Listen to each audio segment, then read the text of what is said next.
Uma boa noite e a paz do Senhor a todos. Sejam muito bem-vindos e queremos agradecer ao nosso Pai Celeste para que esteja conosco nesta noite e que a gente venha falar segundo a tua vontade, da sua obra, das tuas palavras, em nome de Jesus. Amém? Vamos ler aqui o capítulo 45. Amém? De Ezequiel, capítulo 45. Repartições da terra, o lugar santo. Quanto, pois, repartides a terra por sorte em herança, oferecereis uma oferta ao Senhor, um lugar santo da terra. O comprimento será de 25.000 canas e a largura de 10.000, e este será santo em lugar seu contorno ao redor. E será o santuário de 500 com mais de 500 enquadrado, e terá em redor um arrabalde de 50 covados. E dessa medida medirás um comprimento de 25.000 covados e uma largura de 10.000. Ali estará o santuário e o lugar santíssimo. Este será o lugar santo da terra. Ele será para o sacerdote ministro do santuário, que dele se aproximam para servir ao Senhor. Ele servirá de lugar para as casas e de lugar santo para o santuário. E terão os levitas ministros de casas por possessão sua 25.000 medidas de comprimento para 20 câmaras. E para a possessão da cidade de largura darei 5.000 canas, e de comprimento 25.000 de fronte da oferta santa, o que será para toda a casa de Israel. O príncipe, porém, terá a sua parte desta e da outra banda da santa oferta e da possessão da cidade. Diante da santa oferta e diante da possessão da cidade, da esquina ocidental para o ocidente e na esquina oriental para o oriente. E será comprimento de fronte de uma das partes desse o termo ocidental até o termo oriental. E esta terra será sua possessão em Israel. E os meus príncipes nunca mais oprimirão o meu povo, antes deixarão a terra, a casa de Israel, conforme as suas tribos. Assim diz o Senhor, Jeová: basta já, ó príncipe de Israel, afastais a violência e a assolação, e praticai juízo e justiça, tirai as vossas imposições do meio do povo, diz o Senhor Jeová. Balanças justas e efa justa e bato justos tereis. Amém? Vamos ler até aqui, até o verso 10. E a gente pede para que o Espírito Santo de Deus possa nos dar o discernimento da palavra, de acordo com a nossa época. Amém? Irmãos, nós estamos lendo aqui o capítulo 45 de Ezequiel. Nós estamos falando sobre algo que está acontecendo aqui. Há uma repartições de terra que está sendo feito. de acordo com cada pessoa, com cada cargo que a pessoa tem. E Deus então ele vai preparar toda uma hierarquia eclesiástica, porque ali será feito o templo de Deus, ou seja, o templo, o conhecido templo de Salomão. O que isto tem a ver com todo o projeto da providência? Exatamente isso que nós vamos falar, de acordo com a vontade de Deus. Antes de mais nada, nós precisamos entender por que tem que ser feito isto. Nós sabemos que o homem, ele caiu, ele passou por uma tal de queda, e quando ele caiu nessa tal de queda, ele criou um problema para si, ele criou um problema para Deus, e ele criou um problema para todo mundo, e essa terra virou um inferno. Então haja visto, irmãos, que essa terra, ela foi consumida por uma situação maligna de acordo com a queda humana. Essa terra se tornou um lugar de muitos problemas, onde os ímpios comandam, onde o inimigo central determina as ordens.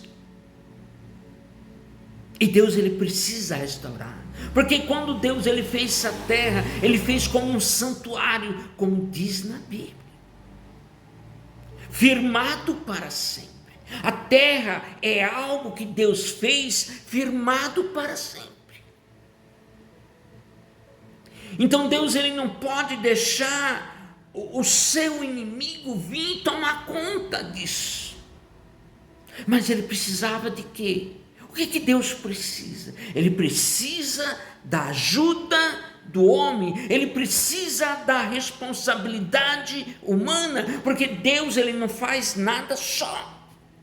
Ele faz até um certo ponto, e depois de um ponto em diante, ele depende do homem, porque Deus ele não criou o homem como robô. Deus não criou o homem como um ser qualquer.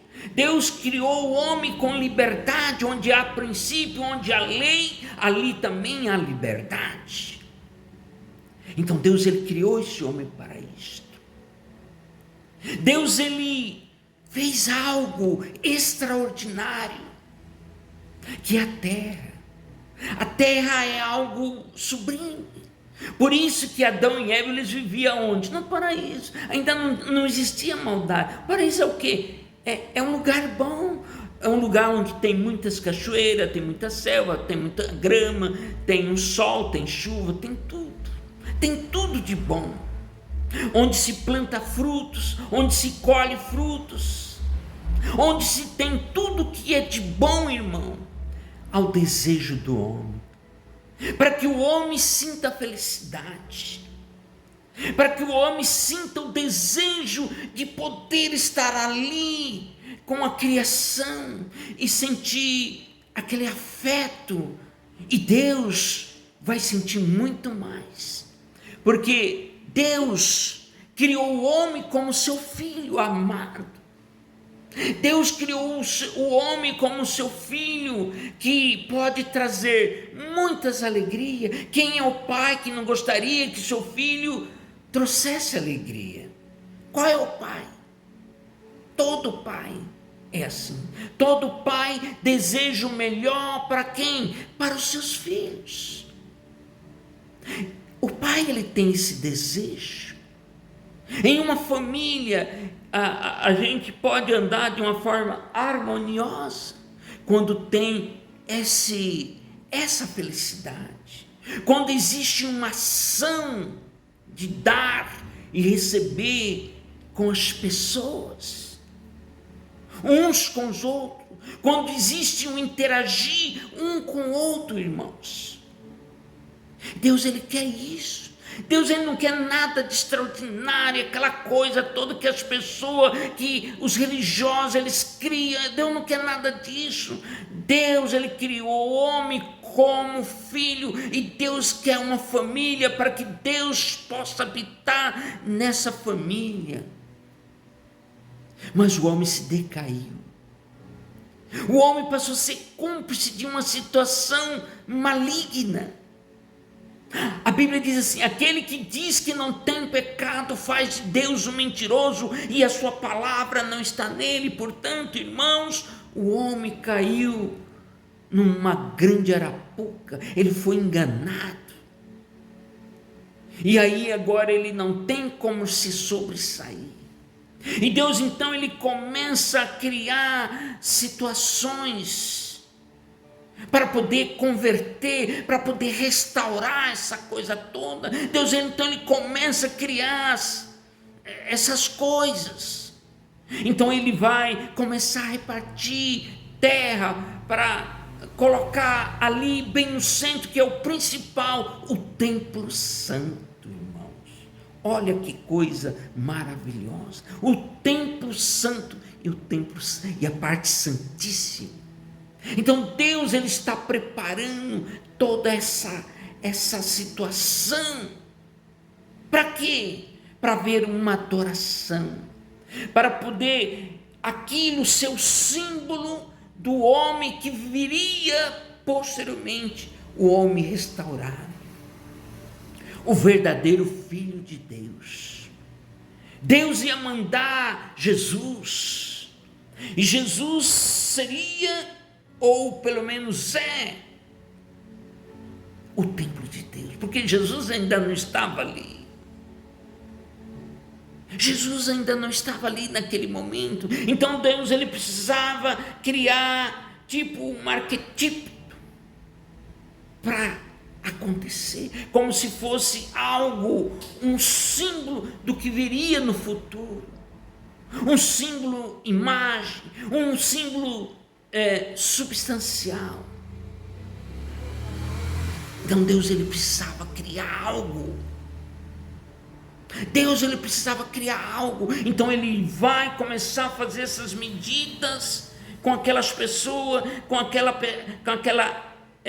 situações hierárquicas, com os príncipes, para poder preparar um ambiente saudável, para que quando o Messias viesse, encontrasse uma situação preparada, um fundamento, irmãos. É para isso que ele estava fazendo, não era para outra coisa, era para criar um ambiente saudável, para que o homem pudesse se educar, porque como que ele ia entender o Filho de Deus de forma substancial, se antes ele não entendesse uma preparação, como se o homem fosse entrar no primário, para depois fazer uma faculdade lá no futuro. Então ele precisa preparar, ele precisa entender, ele precisa se alfabetizar, ele precisa entender todos os números, matemático, ele precisa compreender tudo isso. Ele precisa compreender, irmãos, todas essas coisas. Então ele vai se preparando. Aí quando ele chega no segundo grau, ele já está um passo da faculdade, depois mestrado, doutorado e assim por diante. Então Deus ele vai começar a preparar aquele povo, vai começar a preparar as medidas, vai começar a dividir as terras, porque o grande príncipe iria chegar. O grande príncipe, o Senhor o Senhor dos senhores, os reis dos reis iria chegar, mas precisaria haver uma preparação. Precisaria haver uma preparação. Então Deus começa a fazer isso. Deus começa a preparar, e Deus então, através daquele povo, daquela situação hierárquica, porque a gente vê que Deus ele vai dando para cada um segundo os seus entendimentos e segundo a sua situação hierárquica.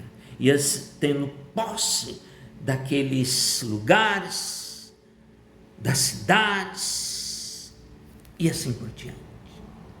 Então, essa palavra ela vem dizer isto, uma preparação. Para quem? Para o Messias que viria mais tarde. E isso é tão verdade que quando Jesus chegou, ele dizia assim: não sabeis vós que sois o templo de Deus e que o Espírito de Deus habita em vós, irmãos? Não sabeis disso? Jesus era o verdadeiro templo de Deus. Jesus e Deus eram um só, irmão. Um dia perguntaram para Jesus: mestre, mostra-nos o Pai. E Jesus: como? Como assim? Não credes que eu estou no Pai e o Pai está em mim? E o Pai que está em mim é Ele que realiza as suas próprias obras. Então Deus, ele falou isso. Aliás, Jesus falou isso. Deus falou através de Jesus, porque Jesus e Deus eram um só. Qualquer pessoa, quando um marido e uma mulher se casam, eles se tornam uma só carne. Por quê? Porque existe uma ação recíproca entre os dois. Então eles se tornam uma só carne. Então, quando o homem ele se une com Deus completamente, ele se torna um com Deus. Ele se torna o templo de Deus. Ele se torna um homem que tem a deidade de Deus. E esse homem pensa como Deus pensa. Esse homem age como Deus age. Esse é o Deus. E por isso, irmãos, que nós, seres humanos desse planeta Terra, temos que compreender isso, porque enquanto a gente não compreender isto, nós não vamos ser felizes. E por isso Deus ele deu 3 bênçãos para os homens: crescei, multiplicai e tedes domínio sobre toda a criação. Então, se os homens conseguissem realmente, de fato, realizar isto, ele ia ser verdadeiramente os filhos de Deus na terra. E não teria problema de pecado, disso ou daquilo. Não, isso não existiria, irmão. Isso não existiria. Porque Deus é Deus. Porque um Deus que cria todo o universo com tanta particularidade, cria um sol, cria um astro como as estrelas, cria a lua, e tudo tem efeitos organizados, rotações, translações e assim por diante.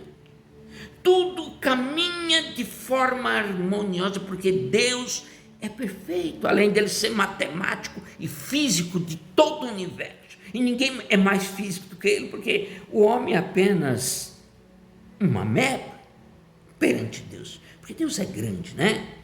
Então, irmãos, essa palavra então vai começar a preparar o povo para essa grande situação que Deus está determinando, porque o homem caiu, agora ele tem que resgatar. Ele tem que resgatar tudo isso. O homem caiu. O homem é um homem de pecado. Como que um homem de pecado, imperfeito como ele é, ele vai ter essa aproximação de Deus com tanta autenticidade? Então ele precisa resgatar, ele precisa entender exatamente toda a particularidade. E por isso que Jesus veio como mediador, como redentor, como um ser que veio sem o pecado, para resgatar aqueles que tinham pecados e para colocar numa posição sem pecado. Essa era a função de Jesus. Mas toda essa preparação, ou todas estas preparações, e não somente essa, e muitas outras que tiveram ao longo de todo o trabalho da Bíblia, infelizmente caiu por terra, irmãos. Todo o fundamento na época de Jesus, infelizmente, caiu por terra. E Jesus se viu Só. Jesus se viu numa situação delicada.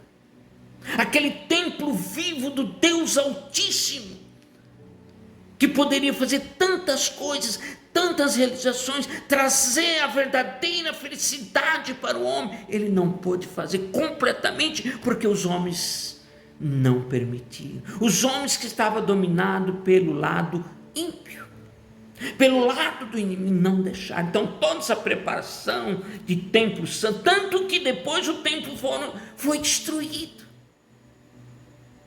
A gente vê que o general Tito, no ano 70, logo depois que Jesus, foi para o céu, ele destruiu tudo, porque perdeu a finalidade, perdeu-se tudo, acabou-se tudo. E Jesus dizia: quantas vezes eu gostaria de tê-los junto comigo, como a galinha reúne seus pintinhos debaixo de suas asas, e tu não quiseste. E ele falou isso com muita tristeza, irmão. Com muita tristeza ele falou isto. E por isso, hoje, Deus ele quer pessoas que verdadeiramente adoram o Deus em espírito e verdade, não com rituais religiosos, não é isso que Deus quer, mas verdadeiramente como filhos de Deus, para que a gente não venha cometer os mesmos erros, irmãos, no século 21, porque o tempo está próximo, que os homens não venham cometer as mesmas barbaridades que muitos no passado cometeram. E por isso, nós estamos aqui, sob a vontade de Deus, do Todo-Poderoso, para mostrar esta realidade que muitos não sabem. Muitos não sabem, irmãos. Deus mandou muitos profetas na terra para alertar, como diz em Amós 3,7: certamente o Senhor teu Deus não faz coisa alguma sem antes revelar o seu segredo aos seus servos e profetas. Deus revela, mandou muitos profetas, mandou grandes homens de Deus, mandou Billy Graham no século XX, mandou o reverendo Moon no século XX, mas infelizmente não foi possível. Olha como é que o mundo está dividido, as pessoas confusas sem saber o que fazer, irmãos. Será que não se repetiu algo semelhante da época de Jesus? Eu pergunto. Tiveram os grandes movimentos na terra, mas tivemos muitos problemas no século XX. Tivemos duas grandes guerras no século XX. Tivemos tanta situação no século XX. As pessoas nem sabem. Tem gente, irmão, que não sabe que teve essas coisas, por incrível que pareça. Os homens não conseguem entender. Não conseguem entender que tivemos bombas nucleares em Hiroshima e Nagasaki. Não conseguem entender que tivemos o Holocausto nos meados do século XX, onde 6 milhões de judeus perderam suas vidas. Não entende que tivemos tantas guerras, tantos problemas no século XX, para preparar para o século XXI. E agora? E agora? É a pergunta que a gente faz. Cadê toda a preparação dos grandes movimentos que se tornaram grandes corporações? Cadê? Não existe. Acabou, tudo dividido, ninguém se entende mais nada. E hoje nós estamos vivendo o período da grande tribulação, embora muitos religiosos dizem que não, mas eu digo que sim, porque eu tenho informações precisas sobre o assunto. Então, irmão, chegou o momento da gente buscar, está muito próximo, entre fevereiro, que é o mês que nós estamos, fevereiro, março, abril, fevereiro, março, abril, né? Sempre Deus, Ele trabalha nos primeiros 3 meses do ano, assim como o inimigo também trabalha. Aquele problema que aconteceu em 2020 começou em março, não esqueça disso, começou em março. Então agora o pessoal está alertando que vai acontecer isso, vai acontecer. Irmãos, se preparem, comece a orar. O momento é de oração, o momento não é de outra coisa, é de oração, de busca. É aquilo que eu sempre repito nas minhas orações, nas minhas palavras. Se você ora, se você busca, se você pede, se você jejuma, você fica naquela posição. 1000 cairão de um lado, 10.000 à sua direita, mas tu não será atingido. Então busque hoje, porque amanhã pode ser tarde demais. Fique com esta palavra, Deus abençoe, não se esqueça de se inscrever no nosso canal, dá um like também, tá certo, irmão? E que Deus abençoe a cada um de nós, em nome de Jesus.